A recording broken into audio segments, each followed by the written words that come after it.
전미수님 17이다. 가족 여러분 안녕하세요. 이제 사순절이 시작되었고, 그래서 용서에 대한 주제로 특강을 하나 했는데, 또 고해성사에 대한 내용으로 교리서에 있는 고해성사에 대한 내용으로 함께 고해성사가 뭔지 그 의미 파악하며, 그래서 또 이런 의미로 요번 사순절에는 또 온전한 고해성사로 진짜 새로 태어나는 부활을 좀 맞으면 좋겠다라는 생각으로 이 고해성사에 대한 사순 특강을 이렇게 함께 하기로 했습니다. 함께 해주시기 바랍니다. 성부와 성자와 성령의 이름으로 아멘. 우리가 고해성사 또 다 드리고 있고, 또 중요한 것들은 다 알고 있기 때문에, 요것만, 제목만 한번 우리가 좀 이해할 수가 있으면 되는 거죠. 새로운 세례요. 그러니까 고해성사는 뭐와 가까운 거예요? 세례랑 가까운 거죠. 그러니까 고해성사는 작은 죄들 때문에 그걸 소죄라고 하는 거죠. 보는 게 아니라 대죄 때문에 보는 거죠. 물론, 이제 한 달이나 1년에 적어도 한 번 정도는 이제 교회법으로는 1년에 한 번 정도는 세례를 아니구나 고해성사를 좀 이렇게 큰 죄가 없어도 보라고는 하고 있는데, 고해성사는 일반적으로 소죄는 미사 때 우리가 네타쇼 하고 신부님이 사죄 하고 또 성체영하고 하면 소죄들은 이제 사해지는데, 대죄 같은 경우는 내가 알면서도 어떤 반복해서 짓는 죄들 있잖아요. 그런 것들이 이제 하느님의 어떤 자비를 조롱하는 게 돼버릴 수가 있으니까 그런 거는 이제 하느님과 단절된 거죠. 그래서 아이가 집엔 들어와, 성체는 영해. 근데 맨날 사람 미워요. 들어와서 성체영하고 부모님 뺨 때리고 침 뱉고 또 들어와서 부모님 뺨 때리고 침 뱉고, 이거는 성체를 영한다고 하더라도 부모님과 관계가 잘 되는 건 아니잖아요. 그래서 그런 대죄들은 이제 지으면 나는 부모님과 관계가 단절됐다. 하느님과 관계가 단절되면 이제 죽음인 거죠. 그러면 새로 태어나야 되는 거죠. 그렇죠? 다시 세례를 받아야 되는 거죠.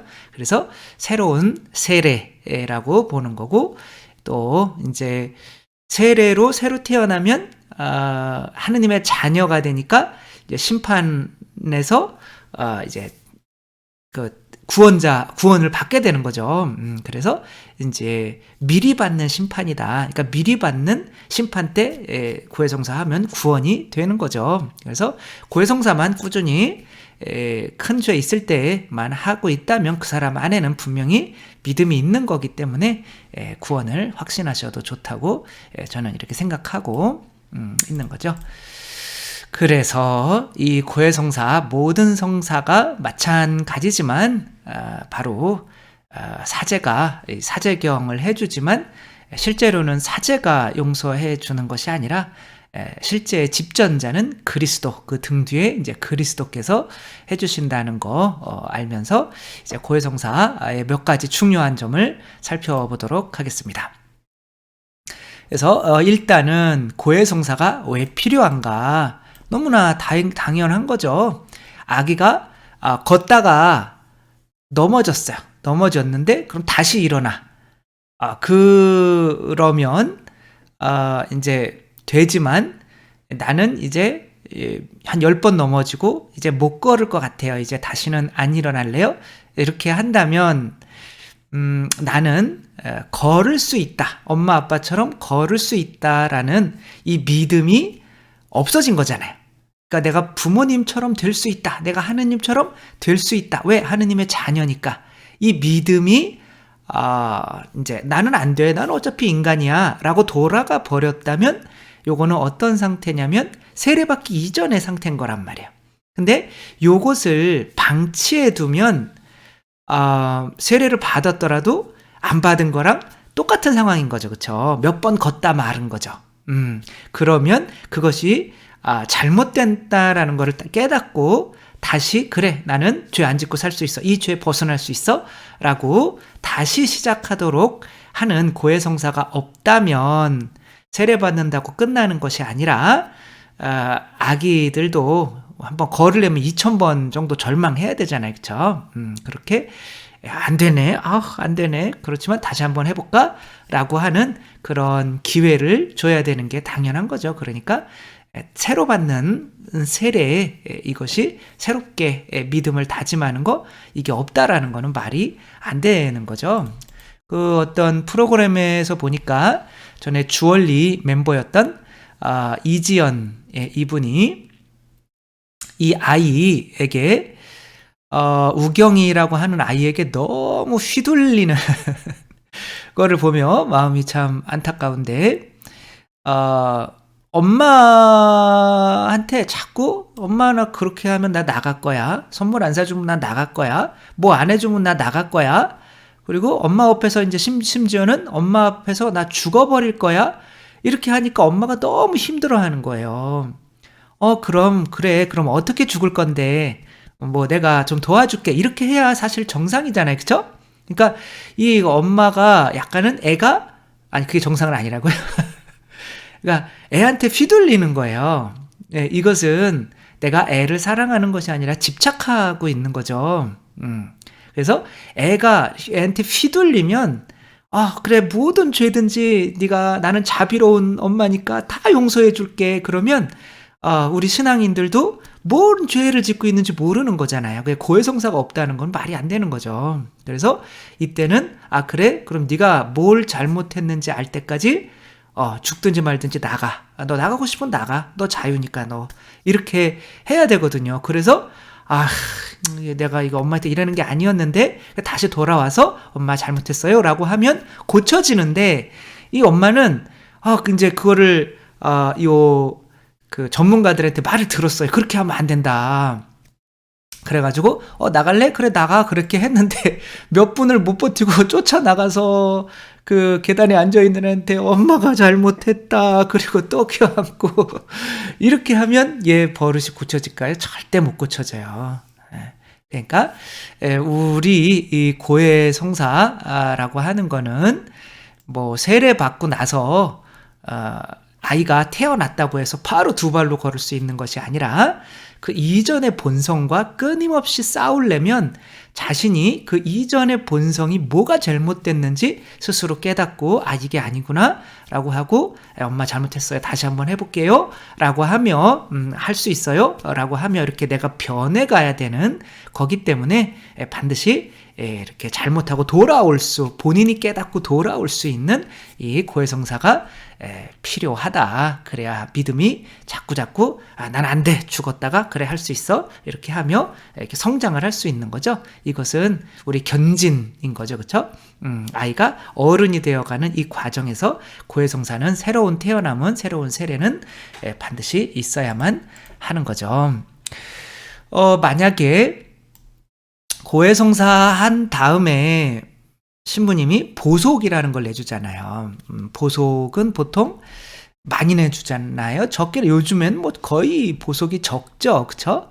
그러니까 옛날에 초대교회 때의 보속은 뭐 3년 동안 단식하십시오. 뭐 3년 동안 10년 동안 부부의 방을 뭐 따로 쓰십시오. 뭐 이런 거였어요. 그래서 고해성사 보는 걸 되게 두려워했어요. 그래서 그 로마를 통일한 콘스탄티누스 황제도 그 하느님이 꿈에서 그 빨간 십자가를 방패나 이런 거에 해고 가면 투고에다 해고 가면 이길 것이다. 그래서 레판토 대전에서 이겼잖아요. 그렇죠? 근데도 세례를 안 받아요. 하느님을 꿈에서 보고 그런 특별한 체험을 하는데도 안 믿어. 그 어머니가 헬레나 성녀잖아요.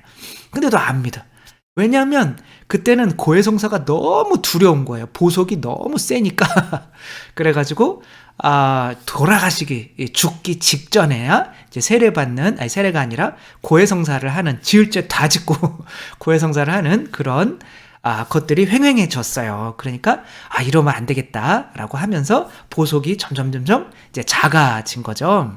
그래서 아일랜드 같은 데에서 이제 우리 뭐 법전에 뭐 이런 죄는 형량 몇 년 이런 것처럼 죄에 따라서 또 그 형량이 얼마 정도 이렇게 되는 것들이 또 책이 또 유행해서 이제 그런 식으로 주다가 지금은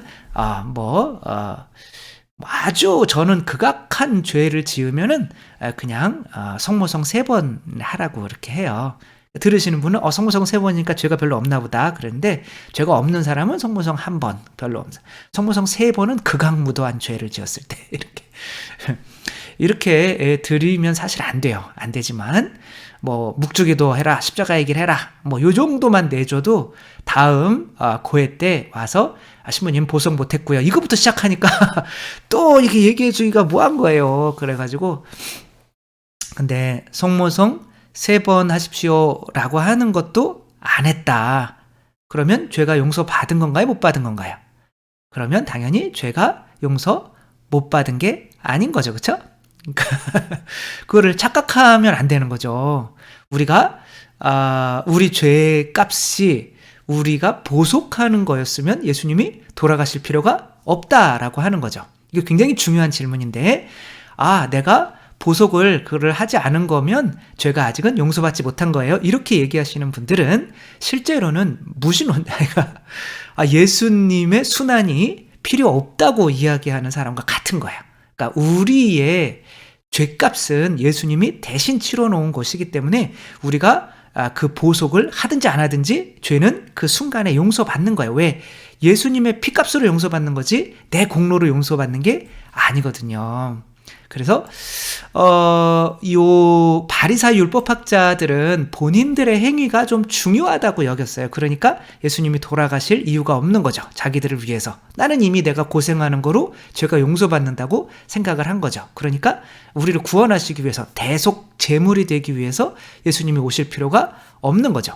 결국에는 누가 천당 못 들어가냐면 그 바리사이와 같은 사람이 못 들어가는 거죠. 여기서 돌아온 탕자에서 탕자는 집 아빠의 재산을 반을 다 써버리고 흥청망청 뭐 창녀랑 놀다가 막, 근데 이 형도 막 그러고 싶었는데 못 가고, 형은 이제 아버지 밑에서 열심히 종처럼 일했단 말이야. 근데 이 실컷 다 쓰고 돌아온 이 동생이 돌아오니까 소를 잡아주고 막 금가락지 껴주고 막 잔치 벌여주고, 장난이 아니야. 자기는 평생 아버지 옆에서 일을 했는데 염소 새끼 한 마리 안 잡아주더니 동생이 막 실컷 죄 짓고 오니까 막 이렇게 해주니까 열 받아야 안 받아요? 열 받는 거죠. 그러니까 이제 열 받아가지고 집에 안 들어가려고 하는, 집에 들어가는 게 이제 구원받는 건데, 결국에는 이런 식으로 하면 구원을 못 받는다는 거예요. 그러니까 우리의 죄의 용서는 하느님의 자비에 달린 거지 우리가 어떤 공로로 우리 죄가 용서받는 게 아니다. 아기가 태어나서 어른이 되는 것이 얘가 지금 열심히 노력해서 어른이 되는 거예요. 부모가 없으면 절대로 두 발로 걸을 수도 없고 말도 할 수 없고 어른이 될 수도 없잖아요, 무인도에서 살면.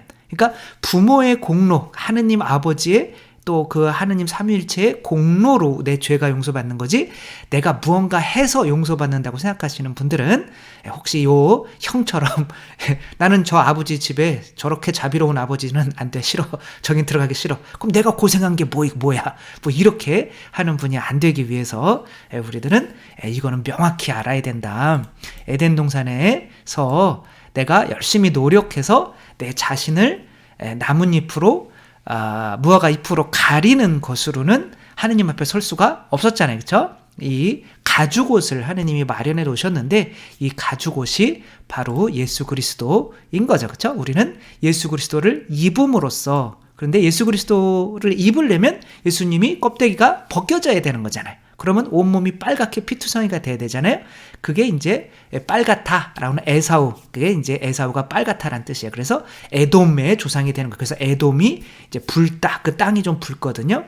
그래서 거기 이제 페트라라고 하는 곳도 있고. 그런데 아무튼 그렇게 아드님을 죽여서 아드님의 의로움으로 우리를 덮어주는 거지, 우리 힘으로 무언가 이렇게 한다고 그 보속을 안 하면 마치 죄가 용서 못 받은 것처럼 그렇게 하면 안 된다. 또한 이것이 또 사제도 마찬가지인 거죠. 내가 어떠한 공로를 통해서, 사제인 걸 통해서 이 사람을 용서해 준다고 생각하며 고해소에서 이 사람을 뭐 고함고함 지르고, 아니 하느님이 아들을 죽여서 그 죄값으로 용서해 주겠다는데 사제가 뭐 하는 게 있냐고 얘기하면 안 되겠지만 가서 그냥 용서 받았습니다 요거만 해주면 되는 거잖아요, 그쵸?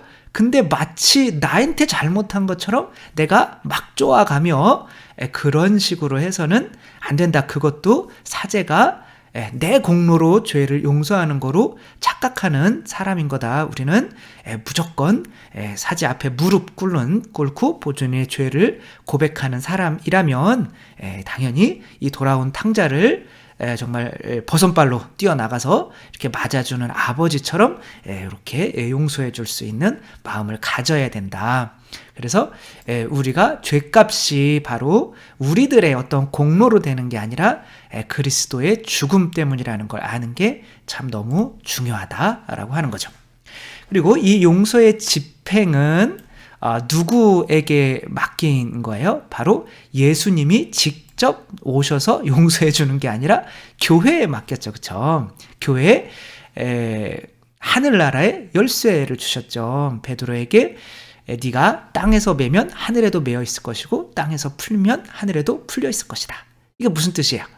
그러니까 이 하늘나라의 열쇠를 가지고 가신다는 거예요? 아니면 땅에다가 남겨놓겠다는 거예요? 땅에 남겨놓겠다는 거지, 그렇죠? 그러니까 하늘나라의 열쇠는 영원히 남겨져 있는 거예요. 왜 그러냐면 죽음의 힘도 감히 내가 이 베드로 위에 세운 교회를 이기지 못할 것이다. 이건 뭐예요? 죽음이 있어도 이 하늘나라의 열쇠는 계속 교황님을 통해서 교회에서 지금 이어지게 되는 거예요. 하늘나라의 열쇠는 지금까지 얘기한 뭐 성사를 통틀어 얘기할 수 있는데, 또 아주 좁게 얘기하면 죄를 용서하는 권한인 거예요. 물론 성체도 죄를 용서하고 세례도 죄를 용서하지만 다 죄를 용서하는 거지만 그 중에 특별히 고해성사도 굉장히 중요하다. 그러니까 고해성사의 권한, 그게 바로 이제 예수님의 피값으로 해주는 거죠. 그러니까 예수님의 피가 곧 뭐예요? 성령인 거죠, 그렇죠? 그래서 예수님이 부활하셔서 똑같이 제자들에게 이렇게 말씀을 하시죠. 뭐라고 그래요? 후 그러면 뭐라고 그래요? 후 그러면 하느님이 후 루아흐 그러면 뭐예요? 성령이죠, 그렇죠? 성령. 성령을 받아라. 누구의 죄든지 너희가 용서해주면 용서받을 것이고 용서해주지 않으면 용서받지 못한 채로 남아있을 것이다. 엄청 그러니까 성령을 교회에 막, 아니 왜 본인이 하느님 예수님한테 개신교처럼 가서 예수님 죄도 잘못했습니다 이렇게 하면 되는 거지, 아니 왜 교회에 굳이 이걸 맡겨가지고 용서하는 권한을 주셨냐고요. 본인이 해주시면 되는 거잖아요. 왜냐하면 그러면 안 맞는 거예요. 그러니까 아버지가 돈도 벌어오고 가정살림도 하고 그러면 안 되는 거잖아요. 돈 벌어온다라고 하는 거는 아버지가 피를 흘리는 거예요. 피를 흘리는 사람은 안 보여야 돼요. 그리고 엄마가 밥을 차려주지만 실제로 이 밥상에는 뭐가 섞여 있는 거예요? 아버지의 피가 섞여 있는 거죠. 그래야 정상인 거죠. 아버지는 집에서 계속 놀고 있는데 엄마는 밥 줘. 그러면 이 밥은 아버지의 피값이 아니게 되는 거란 말이에요. 그러면 이 올바로 성장하지를 못해요. 아버지의 사랑이 어머니를 통해서 밥으로 나에게 올 때에 내가 성장하게 되는 거죠. 따라서 그리스도는 이제 죽으시면 보이시면 안 돼요. 이제 아버지로서 어떻게 되는 거예요? 어머니인 교회에 당신 살과 피를 내어주시고 그 교회를 통해서 이 당신의 은총이 전달되게 해야 이게 정상인 거죠. 그렇죠? 죽은 사람이 막 심장을 먹어야 돼. 근데 막 심장을 꺼내서 막 들고 와요. 이거 먹어. 그러면 들고 오면 막 겁나잖아. 이거 먹긴 해야 되는데 죽었는데 심장이 빠졌는데 들고 와. 그럼 좀 이상하잖아요. 그렇죠? 그래서 이렇게 예수님이 세상에 계실 때는 예수님에게 성령 모든 것을 주신 아버지께서 보이시면 안 되고, 또 예수님께서도 이 교회를 만들어서 당신의 피를 맡기셨을 때 또 예수님이 보이시면 안 되는 거예요. 그런 것 때문에 예수님께서 당신의 죄를 용서하는 권한을 교회에 맡겼는데, 뭐 지금도 마찬가지죠. 개신교에서 어떻게 사람이 사람의 죄를 용서했냐 라고 하는데 교회에 맡겼잖아요. 성경대로라며요. 그러면 성경에 있는 대로 믿어야 될 거 아니에요. 왜 그거는 성경에 있는 대로 안 믿냐고요. 그러니까 발췌해서 믿는 거죠. 근데 아무튼 그런 일이 있을 줄 알고 예수님께서 또 이런 이제 이야기도 나오는 거죠. 이거는 병자를 그냥 치유하는 게 아니라 네 죄는 용서받았다 이렇게 얘기를 하잖아요. 그러니까 죄의 용서에 관한 이야기란 말이에요. 마태복음에서는 그러니까 이 바리사의 율법학자들이 아니 어떻게 사람이 사람의 죄를 용서하는가 이렇게 얘기하니까 예수님이 이제 째려보시진 않고 그냥 그러면 뭐가 편하냐 내가 얘 병을 고쳐주는 것도 성령의 힘으로 하는 거고 죄를 용서해주는 것도 성령의 힘으로 하는 건데 그러면은 이 사람이 병이 고쳐지는 게 상징적으로 내가 죄를 용서하는 고난도 있다는 거를 증명하는 게 될 거 아니냐. 그러면 좋아 그럼 일어나서 가라. 그러니까 병이 고쳐지잖아요. 그렇죠? 그러니까 사람들이 병 고쳐지는 걸 보고 사람들에게 죄를 용서하는 권한을 주신 하느님을 찬미하였다 이렇게 나오고 있어요. 그래서 굉장히 중요한 건데 분명히 사람에게라고 해야 되는데 사람들에게라고 복수를 쓰고 있어요. 잘 찾아보세요. 사람들에게. 그러니까 물론 우리나라 말로 번역은 그렇게 했는지 모르겠지만 이게 이제 교회로 확장이 되는 거란 말이에요. 마태복음은 교회의 복음서잖아요. 교회가 이제 주제란 말이에요. 그러니까 그 교회에 죄가 용서하는 권한이 주어졌다. 이제 예수님만이 아니라 사람들에게 죄를 용서하는 권한을 주신 하느님을 이제 예수님이 그 죄를 용서하는 권한을 교회에 줬다는 거죠. 따라서 예수님께서 이렇게 교회에 죄를 용서하는 권한을 맡겼는데 또 고해성사는 안 보고 여러분 얼마나 쉬워요. 똑같은 죄 짓는 사제에게 고해하는 게 낫지. 나중에 우리를 위해서 목숨을 내어주신 예수님 앞에서는 입도 뻥끗 못하고 그냥 차라리 그냥 지옥 갈래요. 안 되겠다. 저분이 해주신 사랑에 내가 안 되겠다. 그러니까 막 그런 분들 있잖아요. 얼굴에 그 김희아 씨나 막 이렇게 태어나서 어머니 저 어머니 보고 싶어요. 그런데 어머니가 어떻게 나타나요?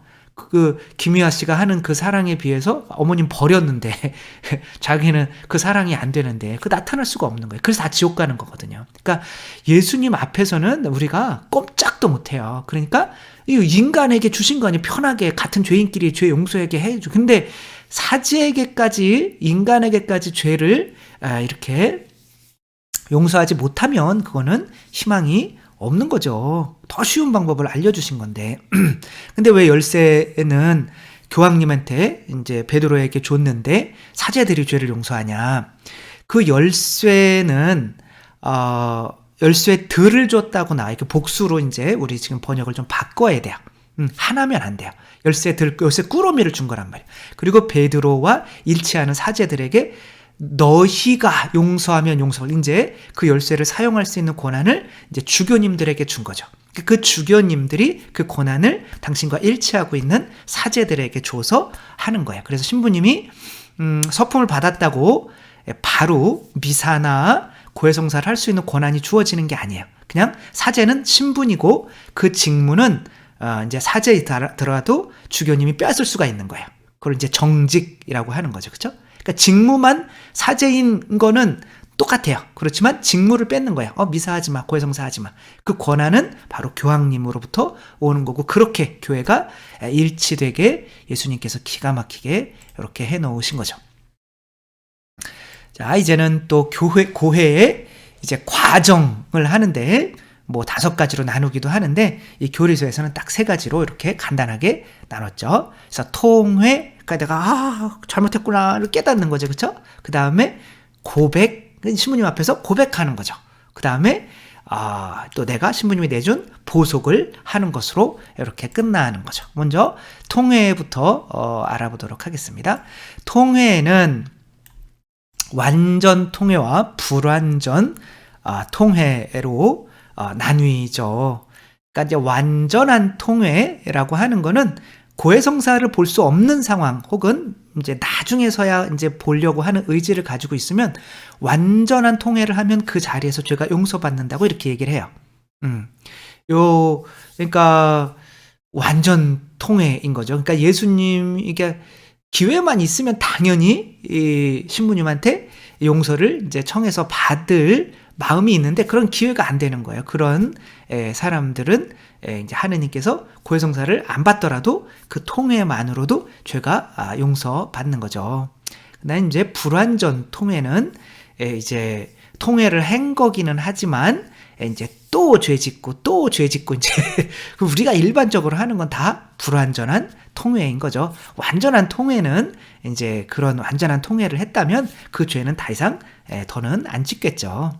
그러나 불완전한 통해를 하더라도 뭐 아이들이 2000번, 3000번 넘어지더라도 믿음이 있는 거니까 불완전한 통해를 하면서 뭐 한 달이나 두 달이나 뭐 6개월에 한 번씩 고해성사를 하는 분들은, 규칙적으로 하는 분들은 100% 구원 받으신다고 생각하셔도 돼요. 왜냐하면 그 안에 믿음이 있으니까 내가 이렇게 하는 거기 때문에 그런 거죠. 근데 이제 통해를 했다라는 증거는 뭘까요? 요게 이제 제일 중요한 건데, 베드로가 예수님을 3번 배반하고 통회를 하죠. 그쵸? 근데 이제 그 통회를 한 다음에 만약에 유다를 만났다. 그러면 이 죽일 놈이라고 할 수 있을까요? 그럴 수가 없죠. 그래서 진정한 통회는 다른 사람을 심판할 수 없게 하는 거예요. 그러니까 통회를 했는지 안 했는지는 내가 누군가를 계속 미워하고 있는지 안 미워하고 있는지로 결정이 되는 거예요. 따라서 고해성사 들어와서 나는 그냥 저 인간은 계속 미워할 건데 그래도 그냥 혹시 모르니까 고해성사 주세요. 이렇게 고해성사 받으면 좀 덜 미워질까요? 이거는 고해성사가 적합하지 않은 거예요. 왜냐하면 통회를 안 했기 때문에. 그러니까 그래 너 나한테 많이 줬니? 난 너한테 다 줬다. 예수님이 이런 말씀만 해도 세상에서 내가 진짜 완전 엄청난 죄인이구나. 누구도 판단할 수 없는 죄인이구나. 가 이렇게 느껴져요. 진짜 누구도 판단이 안 돼요. 그러니까 통회라고 하는 거는 일단은 나도 죄인이라는 것을 깨닫는 거죠. 그렇게 되면 내가 죄인이기 때문에 다 50보 100보기 때문에 내가 미운 사람이 이제 심판할 수가 없는 처지구나 그러면서 미워하지가 않게 되는 거예요. 그래서 적어도 미운 마음이 없이 고해서에 들어오셔야지, 그런 아직 미운 마음 가지고 고해성사 보고 또 미워야지 그런 식으로 들어오면 안 되신다. 통회를 한 게 아니다 라고 하는 거죠. 자, 이제 고백은 어떤 고백이 있냐면 이제 개별 고백과 공동 고백이 있어요. 지금 이제 코로나 사태로 우리가 공동 고백이라고 하는 형태를 어느 정도 체험하신 분도 분명히 있을 거예요. 본당에서 신부님이 이제 그렇게 하면 그게 코로나 바이러스가 옮겨지니까 이제 신자분들이 뭐 성당에 앉아가지고 뭐 이렇게 글을 쓴다고 자기 죄를 써서 태운다거나 아니면은 이렇게 전체적으로 막 신부님 못 알아들어도 웅성웅성 하며 이밖에 알아내지 못한 죄를 다 이렇게 해가지고 그래서 신부님이 공동 이렇게 사죄경 해준 다음에 공동으로 묵주기도 뭐 5단씩 하십시오. 그러면 이제 공동 보속이 되는 거죠. 요런 것은 실제로는 아주 전쟁 상황이 아니면 하면 안 된다는 거죠. 우리는 개별 고백이 기본인 거예요. 왜 그러냐면 공동 고백이라고 하는 거는 이렇게 생각하시면 편해요. 자, 성체가 있어요. 이거를 하나하나 나누어 주면은 조금 시간이 많이 걸리고 이제 좀 안 좋을 것 같아요. 그래서 이것을 이렇게 쭉 뿌려놓고 가져가라고 하는 거예요. 자, 이 성체가 뭐예요? 예수님의 살과 피죠. 그렇죠? 그러니까 예수님을 대리해서 예수님을 드리는 거란 말이에요. 고해성사도 마찬가지인 거예요. 예수님의 피값으로 하는 거란 말이에요. 세례도 마찬가지고 모든 성사는 예수님의 피값으로 하는 거란 말이에요. 예수님의 죽음이란 말이에요. 그러니까 예수님의 한 분의 죽음은 한 명에게 이렇게 줘야지. 그렇죠? 내 생명을 하나밖에 없는데 한 명에게 줘야지. 내가 이렇게 뿌리는 거는 피자 조각처럼 나누는 거는 한 분의 완전한 생명을 주는 게 아니잖아요. 따라서 성체도 한 분 한 분 이렇게 영해주는 게 맞는 것처럼 고해성사도 한 명 한 명 해주는 게 맞다. 성공회나 이런 데서 뭐 전화 통화로도 고해를 할 수 있고 이제 그런 걸 허락을 해요. 그러나 그런 것도 사실은 안 된다. 이렇게 나와서 우리가 죄는 아담과 하와는 어떤 거로부터 시작하는 거예요? 내 자아, 뱀을 믿는 교만으로부터 시작하는 거죠. 그렇죠? 그러면 죄의 용서는 신부님 앞에 무릎 꿇고 내가 막 가리려고 했던 그 무화과 잎을 뜯어내는 것으로부터 시작해야 되는 거예요. 진실해지는 것으로부터. 그러니까 신부님이 그걸 알아듣든지 안 알아듣든지 내가 무릎 꿇고 일단은 겸손해지고 내가 가리고 있던 것을 뜯어내서 솔직하게 고백하는 것부터 죄가 용서가 되는 거죠. 그래서 일단은 통회에서 사람이 미워지는 사람이 없어야 된다. 두 번째로는 내가 개별적으로 신부님 앞에 무릎 꿇고 예수님이라고 생각하고 무릎 꿇고 그 다음에 내 죄를 정말 솔직하게 여기서 거짓말 시키면 통회가 된 게 아닌 거예요. 그렇게 고백해야 된다라고 하는 거죠. 그러면 아니 예수님이 죄값을 다 치러주셨는데 우리는 보석은 또 왜 해야 됩니까? 그러니까 예수님이 해주는 건 우리를 보속해야 되는 걸 빚졌으면 갚아야 되잖아요. 그렇죠? 그거를 대신 갚아준다라고 해서 대속이라고 하는 거예요. 그래서 대속 제물이라고 하는 건데 우리가 하는 거는 이제 보속인 거죠. 그렇죠? 그래서 보속을 내주죠. 그런데 이것은 조금 어떤 의미가 있냐면 예수님께서 어떠한 값으로 우리를 용서했는지를 우리가 조금 느껴야 죄에서 더 벗어날 수가 있다라고 하는 거죠. 안 그러면 예수님께서 매번 고해성사 하실 때마다 날 위해서 돌아가시는 거 아니에요. 근데 그것을 비웃듯이 똑같은 죄를 또 짓고 또 짓고 또 짓고 또 짓고 내가 묵주기도 한 번 하는 거로 그렇게 죄값이 용서되는 것처럼 그렇게 된단 말이에요. 그러니까 이 보속은 마치 예수님이 십자가 지고 가실 때 시몬이 예수님의 십자가를 함께 졌잖아요. 그죠? 이것은 예수님의 십자가가 아니었어요. 실제로는.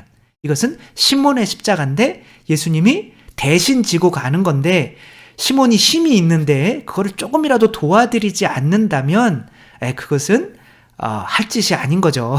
그래서 예수님의 어떤 십자가 지고 가시는 것에 나도 조금은 참여함으로써 예수님이 이만큼이나 힘드셨구나. 날 위해서 날 대신해서 이만큼이나 힘드셨구나 라는 걸 알아서 죄에서 더 빨리 벗어나게 하기 위한 거죠. 어떤 아버지가 이제 큰 재벌이었는데 암이 걸려서 이제 죽을 날이 얼마 안 남았어요. 그래가지고 아들한테 이제 돈을 좀 재산을 물려주려고 하는데 이 아들이 그 재산을 감당할 수 있는 능력이 없어요. 그래서 좀 돈의 값어치를 좀 알려주려고 너 한 달 동안 밖에 나가서 네 힘으로 돈을 벌어와라. 그리고 그걸 가져오면 네 힘으로 벌어오면 내가 내 유산을 너한테 다 주겠지만 안 그러면 다 사회에 환원할 거다. 근데 뭐 평생 뭐 이렇게 돈 벌어본 적이 없는 얘는 엄마한테 가서 엄마 돈 좀 주세요. 그래가지고 아빠한테 갖다 줬더니 아빠가 돈을 받더니 난로에 확 집어넣어. 아니 내가 돈 벌어온 건데 왜 집어 던지냐고요. 다시 벌어와. 그러는 거예요. 그래서, 또 해서 또 엄마의 돈 주세요. 그래서 또 몇 번 이렇게 하니까, 진짜 안 되겠네, 이거. 이거 아빠가 내가 이거 엄마한테 받아오는 걸 어떻게 아는 거지? 엄마 아빠가 내통했구나. 그래가지고 나가가지고 이제 공사 현장에서 정말 한 달 동안 죽어라. 처음으로 일을 해본 거죠. 너무 막 허리 막 파스 붙여가면서 한 달 동안 막 이뤄가지고 진짜 피골이 상접해가지고 아빠한테 이 돈을 갖다 줬더니 아빠가 그 돈을 받더니 또 집어넣는 거예요, 난로에.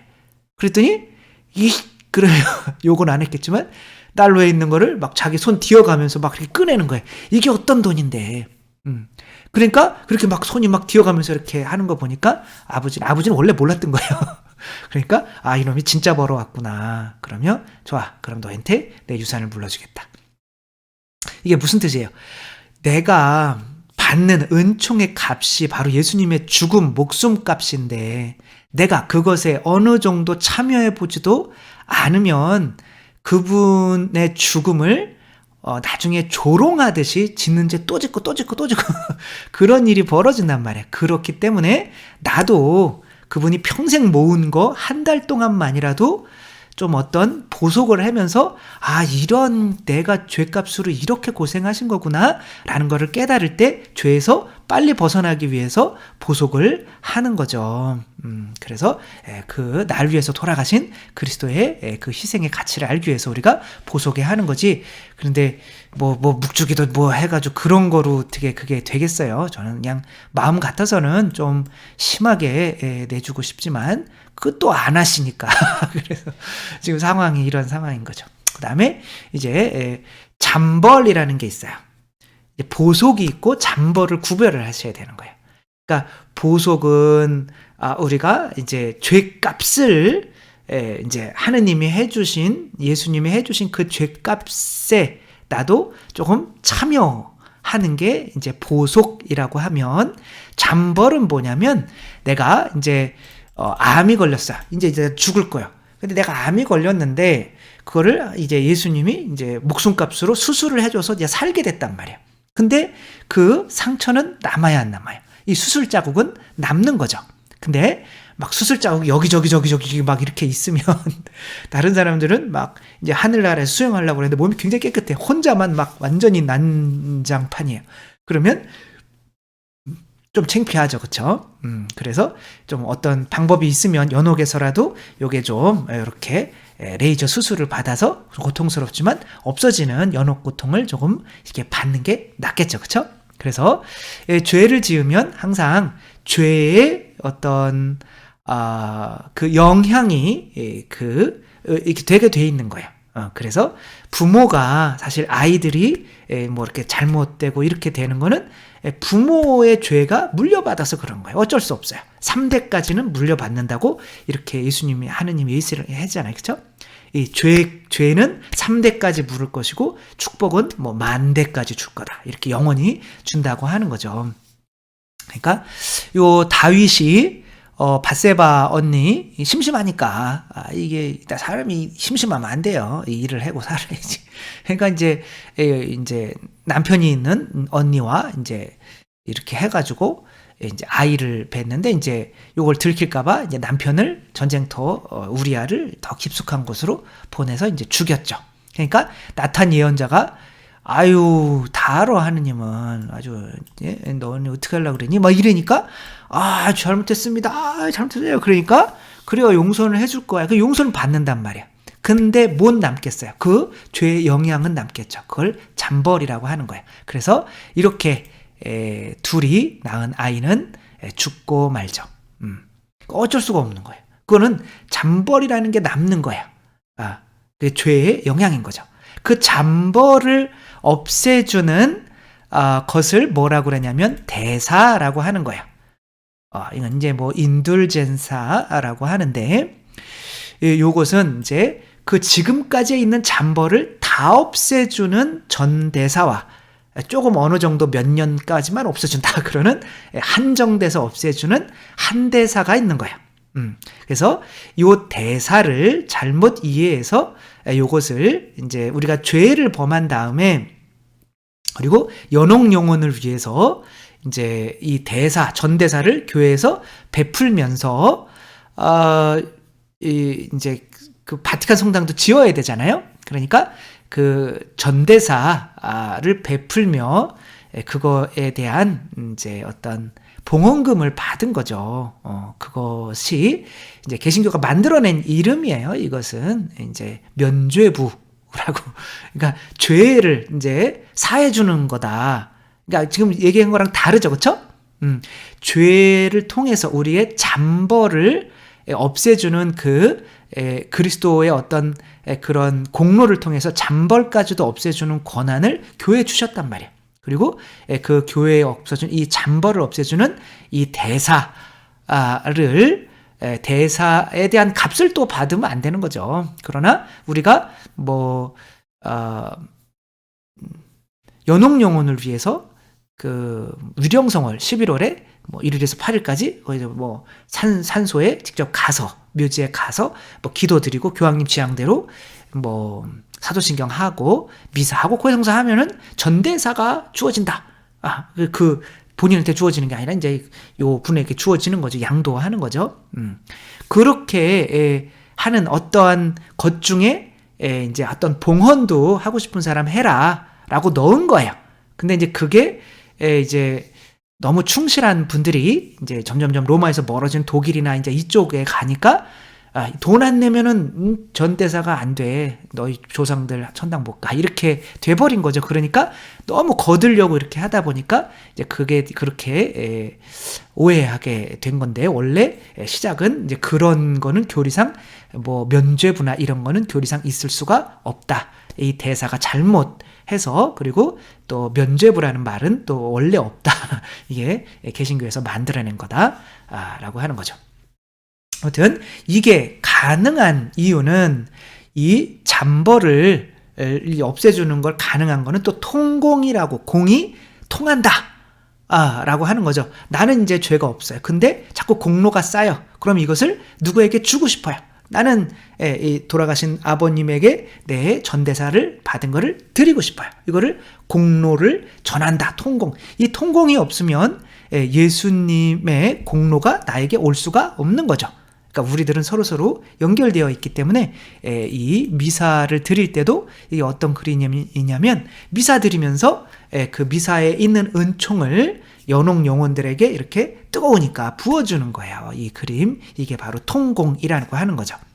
뭐 성인들의 통공 이렇게 얘기도 하는데, 그냥 공로가 통한다 이렇게 생각을 하시면 되는 거죠. 따라서 우리들이 받는 그 잠벌을 없애주는 이 대사는 이제 그 하느님의 그리스도의 공로 혹은 성인들이 바쳐놓은 거, 이미 천당 간 사람을 위해서 계속 전대사 바칠 수도 있잖아요. 그건 그거 가지고 뭐겠어요. 그게 어디로 사라지는 게 아니에요. 그게 하느님께서 모아주셨다가 뭐 더 고통받는 연옥 영혼이나 이런 것들을 이렇게 다 사용이 되는 거예요. 그러니까 돌아가신 분을 위해서 계속 전대사 바쳐도 돼요. 그러니까 그거는 하느님이 알아서 이렇게 쓰시는 거죠. 그렇게 공로가 통하는 거죠. 그러니까 요 어떤 그런 옛날에 이제 들었던 내용인데, 뭐 실제로 있었던 뭐 그런 건데, 그 고아원에서 알아서 이제 심장이 얼어버린 자매님인 거죠. 그 냉병 한 여름에도 벌벌 떨면서 막 난로 피우고 막 이불 뒤집어 쓰고 있어야 돼요. 그때 남편이 같이 그 아내와 한여름에도 난로 옆에서 있어주면 땀띠 막 나면서 좀 나가라고 자기는, 그런데 아니라 나는 너랑 고통 같이 할래. 그러니까 내가 지금 참아낼 수 있는 공로가 이렇게 아내에게 가는 거죠. 그러니까 아내의 이렇게 차가워진 심장이 녹아내리면서 이 냉병이 치료가 됐다. 이게 이제 공로가 서로 통하는 거죠. 그러니까 우리들도 식사할 때도 그죠, 연옥령을 위해서 이렇게 바치고 그 공로가 다 이렇게 가는 거 아니야. 그러면 그들이 또 우리를 위해서 하늘나라에서 기도를 해주는 거죠. 그게 이제 하나의 성인들의 통공이 되는 거죠. 고해성사의 효과는 뭐 당연한 거죠. 그렇죠? 친교의 회복인 거죠. 누구누구의 친교. 아담과 하와가 죄를 지으면서 누구와 끊어졌어요? 하느님과 끊어졌죠. 그렇죠? 그게 이제 죽음, 에덴동 쫓겨나는 거죠. 그 다음에 누구와 끊어졌어요? 이웃과의 친교가 끊어졌죠. 이 예편네라고 그럴 뻔했어요. 이 여자 때문에 그랬다. 그러며 이제 그리고 또 뭐와 친교가 끊어졌어요? 저 뱀 때문에 그랬다. 자연과의 친교가, 피조물과의 친교가 끊어진 거죠. 그러니까 하느님, 이웃, 자연과의 이 친교가 끊어지는 거죠. 그러니까 죄인들이 많으면 이 지구는 잘 될까요? 망할까요? 망하겠죠. 그렇죠? 이제 지금 바다에 물고기 다 잡아먹었잖아요. 이제 조금 있으면 물고기가 아예 없어진대요. 그러면은 이제 거기에 배설물이 안 쌓이니까 이제 바다에 있는 식물도 다 죽고, 그러니까 여기에서 전기차 아무리 해봐야 바다가 이제 다 죽어버리면, 왜냐면 지금 다 뭐 1시간에 뭐 그 샥스핀 중국이나 이런 데서 먹으니까 그 상어가 1시간에 뭐 2만 마리, 3만 마리가 이제 그 등어리만 잘려서 다 바다에 버려지고 막 그런 상황이 있잖아요. 그쵸? 그렇게 자연이 아픈 것을 내가 못 느끼는 그런 단절. 이게 다 죄에서 오는 거죠. 그 다음에 다른 사람을 막 심판하면서도 그렇게 다른 사람, 지금 뭐 푸틴, 정상이 아니잖아요. 그쵸? 남 괴롭히는 걸 좋아하는 것도 아닌데, 이제 그런 게 이제 죄가 있다는 거죠. 자기 백성이나 자기, 남의 나나 사람들이나 이렇게 죽이고 괴롭히면서, 그렇게, 다 죄 때문에 그러는 거죠. 그렇게 이제 하느님과의 단절. 예, 그럼 어디로 가는 거예요? 회개 안 하면 지옥으로 가는 거죠. 이제 그게 회복되는 거죠. 예, 그게. 그래서 내가 이제 하느님으로부터 이제 그리스도의 이제 옷을 입으면 내가 굳이 이 사람을 심판할 필요가 없잖아요. 그러니까 베드로처럼 가룟유다가 와도 나는 3번 배반했어. 너는 1번 배반할 때. 그러니까 별거 아니요. 그러면서 이렇게 이제 서로 친교가 이루어지고, 야, 정말 하느님이 주신 이 은총 가운데 또 이 자연도 은총이잖아요. 그쵸? 이런 거 함부로 우리가 훼손하면 안 되겠다. 그리고 자연과도 이제 회복이 되는 거죠. 그렇게 친교의 회복이 일어나는 거죠. 그렇게 일어나면 뭐가 되는 거예요? 이건 토마스잖아요. 그쵸? 여기 찔러봐라. 그 토마스. 그러니까 이제 교회 안에서의 뭐가 다시 회복되는 거예요. 다시 교회 안에서의 친교가 회복이 되는 거죠. 그래서 세례의 고해성사를 받고 이제 교회 내에서의 친교가 다시 일어나지 않는다면 그 형제들 간의 친교가 안 일어나는 거잖아요. 그죠? 나는 또 그냥 비사만 이렇게 할래. 지금은 굉장히 공동체의 교회의 중요성이 사라져 버렸는데, 하느님 아버지, 이게 하느님과 땅의 친교, 또 이웃과의 친교 이렇게 되는 거잖아요. 이 친교가 안 일어나면 이제 그리스도교 신자가 아니다. 그 친교를 목적으로 성사도 받는 거고 성체 성사도 하는 거다. 성체 성사는 하면서 밥은 먹으면서 가족과의 친교는 안 해요. 밥 먹을 때마다 빨리 돈 주세요. 돈 안 주면 나 집에 안 들어와요. 이렇게 하니까 돈은 주는데 그 돈 받으러 오는 거는 그거는 진짜 가족이라고 할 수가 없는 거죠. 그 형제들 간의 친교가 반드시 이루어져야 된다. 그리고 이웃과의 친교도 이루어져야 되는데 너는 소중한 존재야 라고 하며 이렇게 선교도 할 수가 있어야 되는 거죠. 그래서 이제 마지막으로 교회 고해성사는 그래서 미리 받는 심판이다. 아까 제목에 있었죠. 그쵸? 그러니까 이렇게 되니까 다시 친교가 회복된 거잖아요. 그러니까 심판을 이제는 이기고 구원된 상태로 돌아오는 거기 때문에 이제 미리 받는 심판인 거죠. 심판은 양과 염소를 나누는 거죠. 그리고 양과 염소는 태어날 때부터 양과 염소로 나뉘어지는 거죠. 그리고 내가 양이고 염소인지는 바로 믿음인 거죠. 나는 그리스도입니다. 이제 다시 그리스도로 살아가게 되는 거예요. 그리고 그리스도처럼 죄 안 짓고 살 수 있어 라는 믿음이 회복된 거죠. 이 아기는 나는 2발로 걸을 수 있어. 나는 인간이야. 근데 4발로 걸으면서 나는 인간이야. 그러니까 늑대한테 키워주면 나는 늑대야. 이런 믿음 가지니까 절대로 2발로 걸으려고 하지는 않죠. 그렇죠? 그러니까 이 본성은 믿음에 의해 결정이 되는데 내가 그리스도라는 이제 믿음이 회복되어서 이제는 죄 안 지을 수 있어 라고 하는 새로운 이제 구원 심판을 이기는 사람으로 새로 태어나서 고해소에서 나오게 되는 거죠. 그렇게 이제 또 새롭게 태어나는 거죠. 그래서 새로운 세례요 미리 받는 심판인 이 고해성사 아기가 2발로 막 뛰지는 못해도 저렇게 2발로 다시 일어서려고 하는 노력만 하고 있다면 그 안에는 나는 인간이야 라는 믿음이 있기 때문에 겉모습은 염소처럼 보일지라도 양으로 심판받는다. 겉모습은 양일지라도 나는 인간이야 라고 하면 위선적으로 신앙생활을 하는 사람이기 때문에 뭐 사람 흉내내는 원숭이가 구원받을 수는 없잖아요.